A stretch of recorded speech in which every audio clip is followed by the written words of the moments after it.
नमस्कार फ्रेंड्स। मैं हूं डॉक्टर खुशबू। मैं एक गायनेकोलॉजिस्ट और आईवीएफ कंसल्टेंट हूं Neelkanth infertility and IVF hospital Patna में। मैं विजिटिंग गायनेकोलॉजिस्ट हूं पटना मेडिसिटी हॉस्पिटल कंकड़बाग में। आज हम महिला हेल्थ से रिलेटेड एक बहुत ही इम्पॉर्टेंट इशू के बारे में डिस्कस करने वाले हैं, ब्रेस्ट कैंसर, स्तन कैंसर।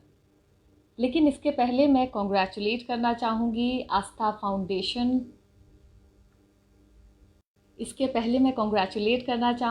आस्था फाउंडेशन को, पुरुषोत्तम कुमार जी को, जिन्होंने इतनी अच्छी पहल की है लोगों में उनके हेल्थ इशू के बारे में जागरूकता फैलाकर। एक देश तभी ग्रो करता है जब वहाँ का हेल्थ सिस्टम बहुत स्ट्रांग होता है और लोग वहाँ के हेल्थ के रिलेटेड इश्यूज़ पे जागरूक होते हैं। बस इसी पहल में आज हम लोग भी पुरुषोत्तम जी का और आस्था फाउंडेशन का साथ देंगे और हम आज डिस्कस करेंगे ब्रेस्ट कैंसर, स्तन कैंसर। स्तन कैंसर महिलाओं में पाया जाने वाला सबसे कॉमन कैंसर है। कुछ दिनों पहले तक इंडिया में महिलाओं में सबसे ज़्यादा कॉमन था सर्वाइकल कैंसर, बच्चेदानी के मुंह का कैंसर। लेकिन अब महिलाओं में ब्रेस्ट कैंसर, स्तन कैंसर नंबर 1 कैंसर बन गया है। लगभग हर 4 मिनट पे एक महिला को ब्रेस्ट कैंसर डायग्नोज होता है और हर 13 मिनट में एक महिला की मौत ब्रेस्ट कैंसर से हो जाती है। यह आंकड़ा कितना बड़ा है फ्रेंड्स, आप सोच सकते हैं। यूजुअली अगर ब्रेस्ट कैंसर शुरुआती दिनों में अपने डायग्नोज हो जाए, स्टेज 1-2 में डायग्नोज हो जाए, तो इसका जो सर्वाइवल रेट है वो अप्रॉक्सीमेटली 80 से 90% के आसपास में है।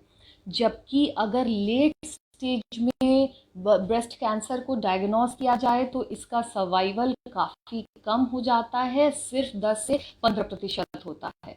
फ्रेंड्स, यह गैप जो है ना वो बहुत बड़ा गैप है। भारत में, डेवलपिंग कंट्रीज में ज़्यादातर जो ब्रेस्ट कैंसर के केसेस होते हैं वो लेट स्टेजेस में डायग्नोज होते हैं, स्टेज 3-4 में डायग्नोज होते हैं।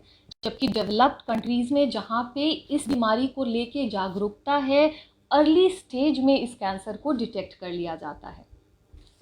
तो फ्रेंड्स, जो ये गैप है, इतना बड़ा जो गैप है, इसे हम अपनी जागरूकता से फिल कर सकते हैं।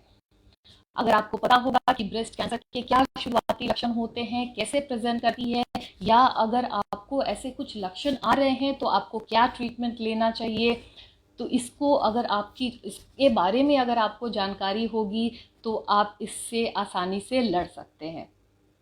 तो फ्रेंड्स, ब्रेस्ट कैंसर होती क्या है? ब्रेस्ट कैंसर में जो ब्रेस्ट की स्तन की कोशिकाएं होती हैं उसका ग्रोथ अनकंट्रोल्ड हो जाता है। कोशिकाएं डिवाइड होने लगती हैं, बढ़ने लगती हैं और धीरे धीरे करके पूरे शरीर में फैल जाती है, जो बहुत जानलेवा होती है।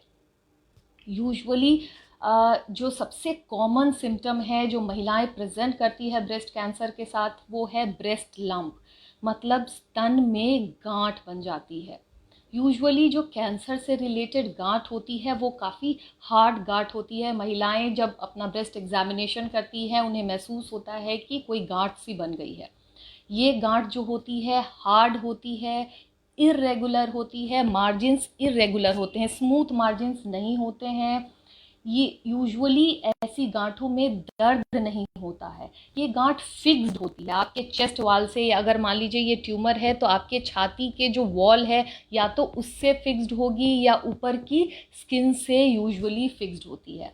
लेकिन महिलाओं को, अगर किसी भी महिला को उसके स्तन में गांठ मिल रही है तो उनको घबराना नहीं है। आपके स्तन में गांठ है जो बिनाइन है या कैंसरस है, वो कई चीज़ों पे डिपेंड करती है। यूजुअली जो ब्रेस्ट कैंसर होता है बढ़ती उम्र के साथ देखने को मिलता है, यानी 40। हेलो। जो ये ब्रेस्ट कैंसर होती है वो यूजुअली बढ़ती उम्र के साथ ज़्यादा देखने को मिलता है। मतलब जो 60 साल की महिलाएं अगर कोई ब्रेस्ट लंप लेके प्रेजेंट कर रही हैं तो इसमें कैंसर होने के चांसेस ज़्यादा होते हैं। जबकि अगर कोई यंग महिला ब्रेस्ट ट्यूमर के साथ, ब्रेस्ट लंप के साथ प्रेजेंट करती है तो वो बेनाइन ट्यूमर होने के चांसेस होते हैं। यानी अगर किसी महिला को ब्रेस्ट लंप है, यानी स्तन में कोई गांठ फील होती है, लगभग 80% केसेस में ये बेनाइन लंप होती है, मतलब नॉन कैंसरस होती है। आपको इससे घबराना नहीं है। इसके बाद फ्रेंड्स, जो और प्रॉब्लम्स जो पेशेंट प्रेजेंट करेंगे, उन्हें अपने दोनों ब्रेस्ट के साइज़ में अंतर लग सकता है। कोई ब्रेस्ट बड़ा, कोई ब्रेस्ट छोटा दिखाई दे सकता है, अलग से उभार दिखाई दे सकता है। कई बार जो स्तन होती है उसके स्किन में चेंजेस भी महिलाएं नोटिस करती है। स्किन रेड हो जाती है या फिर स्किन में स्वेलिंग आ जाती है। कई बार नारंगी के छिलके जैसी स्किन हो जाती है, बिल्कुल ये गड्ढे गड्ढे जैसा बन जाता है जैसे नारंगी के छिलके होते हैं। ऐसे अगर सिम्टम्स आपको दिख रहे हैं, आपके स्तन में बदलाव दिख रहे हैं, तो आपको आपके डॉक्टर को तुरंत कंसल्ट करना है। साथ साथ में अगर आपके निपल्स में कोई बदलाव लग रहा है, निपल्स खिंचा हुआ लग रहा है या रिट्रैक्ट हो गया, अंदर की तरफ धंस गया है या डिसफिगर्ड हो गया है, दोनों निपल्स के साइज़ में अंतर आ गया है, एक तरफ से ज़्यादा खिंचाव दिख रहा है, तो भी ये ब्रेस्ट कैंसर का अंदेशा हो सकती है। या फिर ब्रेस्ट के निपल से आपको डिस्चार्ज कोई मिल रहा है, लाल रंग का डिस्चार्ज, हरे रंग का डिस्चार्ज, पीला, सफ़ेद, कोई भी डिस्चार्ज अगर आपको आपके निपल से मिल रहा है, अगर डिस्चार्ज आ रहा है, तो भी ये ब्रेस्ट कैंसर का अंदेशा है। आपको आपके डॉक्टर को तुरंत मिलना है। प्लस जो आपके आर्मपिट्स होते हैं, काख होती है, उसमें भी कई बार आपको स्वेलिंग देखने को मिलती है, क्योंकि जो लिम्फ नोड्स होते हैं लिम्फेटिक सिस्टम में, ब्रेस्ट कैंसर अगर किसी महिला को है तो वो जो आपके आर्मपिट की लिम्फ नोड्स होगी, वहाँ वो कैंसर सबसे पहले पहुँचता है। तो अगर आपके आर्म पिट में, आपके कांख में भी कोई स्वेलिंग है तो ये ब्रेस्ट कैंसर का अंदेशा हो सकता है। कभी भी आप इसको नोटिस करें, स्पेशली अगर कोई बढ़ती उम्र की महिला, कोई एजड महिला है, 40 से 60 साल और उसके बाद की महिला है, अगर ऐसा कुछ नोटिस करती है तो आपको डॉक्टर को आपको जल्दी से जल्दी मिलना है। तो फ्रेंड्स, ये तो रही सिम्टम्स की बात। कैरेक्टरिस्टिक की बात की, ब्रेस्ट लंप अगर आपको मिलता है या क्या आपके सिम्टम्स हैं कि आपको लगेगा कि ब्रेस्ट कैंसर है और आपके डॉक्टर को आपको कंसल्ट करना चाहिए। ब्रेस्ट कैंसर का क्या कारण है यूजुअली बोलना बहुत मुश्किल है, लेकिन कुछ हमने हाई रिस्क फैक्टर्स देखे हैं, जैसे कि कोई ज़्यादा वजन की महिला है जिसका वेट ज़्यादा हो, या सेडेंट्री लाइफस्टाइल है, यानी कि वॉक नहीं करती है, एक्सरसाइज नहीं करती है, ज़्यादा फैटी फूड ले रही है, उन महिलाओं में ब्रेस्ट कैंसर ज़्यादा होता है। वो महिलाएं जो दूध पिलाती हैं बच्चे को, यूजुअली वैसी महिलाओं में ब्रेस्ट कैंसर के इंसिडेंट्स कम देखने को मिलते हैं। बहुत लोग मानते हैं कि ब्रेस्ट कैंसर फैमिलियल होता है, ब्रेस्ट कैंसर उन्हीं महिलाओं को होता है जिनके फैमिली में, माँ में या सिस्टर में किसी को ब्रेस्ट कैंसर है, उन्हें ही ब्रेस्ट कैंसर होगा। बट ये एक मिथ है। ओनली 10% केसेस जो होते हैं ब्रेस्ट कैंसर के, वो फैमिलियल होते हैं, जिनके पास अपने मदर या सिस्टर में या फर्स्ट डिग्री रिलेटिव में ब्रेस्ट कैंसर की हिस्ट्री होती है। 90% केसेस में किसी में कोई नई हिस्ट्री होती है और ये इंसिडेंटल फाइंडिंग होती है। दूसरा मिथ है जो लोग मानते हैं कि ब्रा पहनने से भी ब्रेस्ट कैंसर होता है, स्पेशली वायर्ड ब्रा पहनने से ब्रेस्ट कैंसर होता है, तो ये भी गलत है। बहुत सारे रिसर्च में देखा गया है कि ब्रेस्ट कैंसर का रिलेशनशिप ब्रा पहनने या ना पहनने से नहीं है, तो ये एक आपका मिथ है। तो फ्रेंड्स, ये हमने जाना कि अगर जो महिला एक्सरसाइजिंग है, जो महिला एक्सरसाइज करती है, जो अपना वेट मेंटेन करती हैं, खाना पीना अच्छे से रख रही हैं, ब्रेस्ट फीड कराती हैं, वैसी महिलाओं में ब्रेस्ट कैंसर के इंसिडेंट्स कम मिलते हैं। तो फ्रेंड्स, इससे बचे कैसे, मतलब इसकी स्क्रीनिंग टेस्ट क्या है, प्रिवेंशन क्या है। एक महिला को ब्रेस्ट कैंसर डायग्नोस करने के लिए सबसे पहले तो घर में एक टूल होती है ब्रेस्ट सेल्फ एग्जामिनेशन, यानी खुद से आप अपने स्तनों की जांच कर सकते हैं। कैसे करना है, आप हर मंथ अगर महिला को पीरियड्स आते हैं तो आप हर मंथ अपने मासिक के 7वें 8वें दिन के आसपास में डेज़ को फिक्स कर लो और हर महीने उसी डे पे अपना एग्ज़ामिनेशन आपको करना है। स्पेशली 35 के बाद ये बहुत ज़रूरी है, लेकिन हर उम्र की महिला इसे कर सकती है। अगर आपका मेनोपॉज हो चुका है, रजोनी वृत्ति हो चुकी है, तो आप मंथ के किसी भी डेट को आप फिक्स कर सकते हो जो आपके लिए सूटेबल लगे, उस दिन अपना एग्जामिनेशन ज़रूर करो। कैसे करना है? आप शीशे के सामने, मिरर के सामने खड़े हो जाओ। आपका दोनों जो स्तन है वो एक्सपोज होने चाहिए। सबसे पहले आपको इसे बारीकी से देखना है। दोनों स्तन जो हैं आपका साइज सेम होना चाहिए किसी भी स्तन में। और ये एग्जामिनेशन करते समय आपका जो हाथ है वो आपके हेड के ऊपर जाएगा। अपने दोनों हाथों को आपके सर के पीछे रखिए और तब अपने ब्रेस्ट को देखेंगे।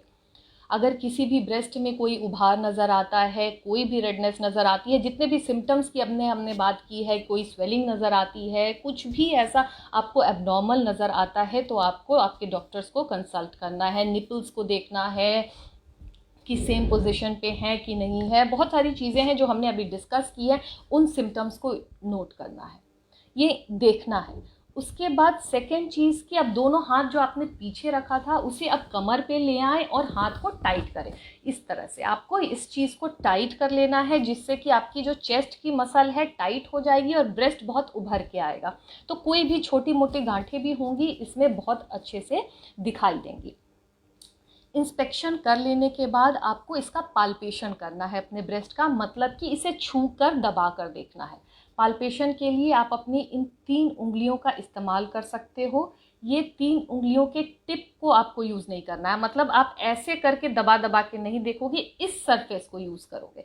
ब्रेस्ट को इस सरफेस से ऐसे दबा दबा के देखना है। आप शुरू कर सकते हैं, आपने ये जो कॉलर की हड्डी है उसके जस्ट नीचे से पाल्पेशन शुरू करिए और सर्कुलर मूवमेंट करते हुए धीरे धीरे आपको ब्रेस्ट के पूरे एरियाज़ को पाल्पेट करके चेस्ट वॉल से दबा दबा कर देखना है कि कोई गांठ तो नहीं है, कोई नोडुलैरिटी तो नहीं है, ब्रेस्ट के टेक्सचर में कोई बदलाव तो नहीं आया। धीरे धीरे जब आप एग्जामिनेशन करना शुरू करोगे तो आपको पता चल जाएगा कि आपके ब्रेस्ट का टेक्सचर क्या है, मतलब आपका ब्रेस्ट किस तरीके से फील होता है। कोई भी चेंजेस होंगे तो आप इसे अर्ली डिटेक्ट कर सकते हो, लेकिन ये रिप्लेस नहीं कर सकती है आपके डॉक्टर्स के पास विजिट को या मैमोग्राफी को। ब्रेस्ट सेल्फ एग्जामिनेशन तो आपको करना ही है, लेकिन 40 के बाद हर महिला को लगभग हर 2 साल पे अपने डॉक्टर को विजिट करना है। अपने ब्रेस्ट का एग्जामिनेशन आप करवाइए। And the second thing is mammography. हर 2 साल पे 40 साल के बाद महिलाओं को मैमोग्राफी टेस्ट करानी चाहिए। मैमोग्राफी क्या होती है? मैमोग्राफी आपके स्तनों की एक्सरे होती है। मैमोग्राफी में आपके दोनों स्तन की एक्सरे ली जाती है। एक बहुत सेंसिटिव टूल है मैमोग्राफी। इसमें छोटे से छोटा भी जो ट्यूमर होता है, छोटा से छोटा कैंसर के अंश को भी हम एकदम शुरुआती समय में, अगर एक मटर के दाने की भी अगर साइज़ का कैंसर होता है तो मैमोग्राफी डिटेक्ट कर सकती है।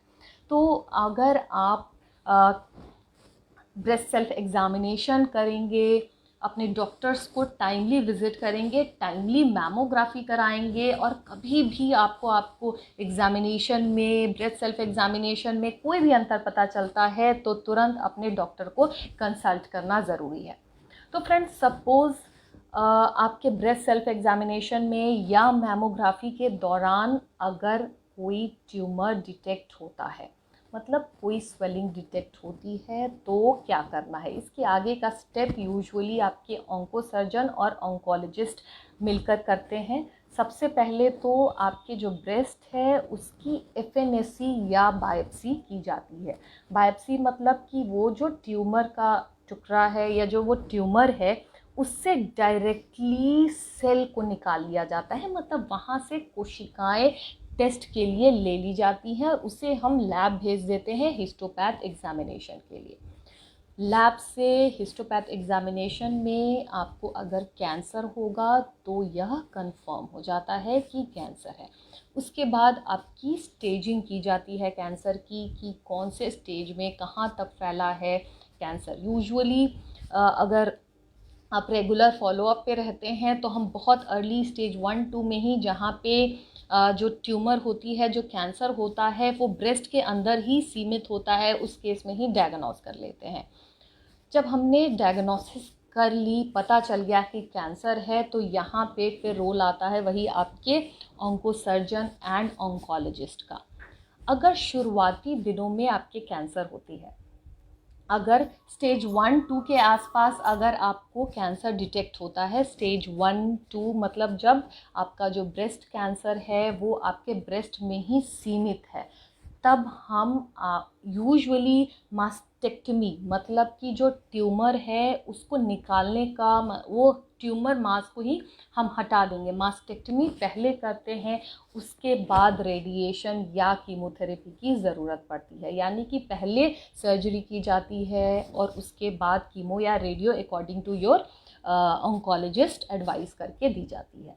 लेकिन अगर लेटर स्टेजेस में, स्टेज 3-4 में अगर आपके ऑन्कोलॉजिस्ट आप डायग्नोज होते हो और लेट स्टेज में अपने डॉक्टर के पास पहुंचते हो, तो वैसे केसेस में पहले कीमोथेरेपी दे के थोड़े से ट्यूमर को, टिश्यूज़ को कम किया जाता है, उसके बाद surgery plus minus radio chemotherapy होती है। यानी कि तीनों पद्धति, रेडियोथेरेपी, कीमोथेरेपी, मास्टेक्टमी, सर्जरी, तीनों ही ब्रेस्ट कैंसर के क्षेत्र में इस्तेमाल में लाई जाती है।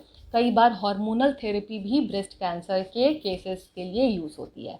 बट फ्रेंड्स, हमारे इस वीडियो का मकसद आपको ब्रेस्ट कैंसर की ट्रीटमेंट नहीं कराना, ट्रीटमेंट के बारे में बताना कम है, बताना ये है कि आप इससे बच कैसे सकते हैं। तो मैं फिर से रिपीट करूँगी, अगर आपको ब्रेस्ट कैंसर से खुद को बचाना है तो breast self examination and regular doctors को विज़िट एंड मैमोग्राफी बहुत ज़रूरी है।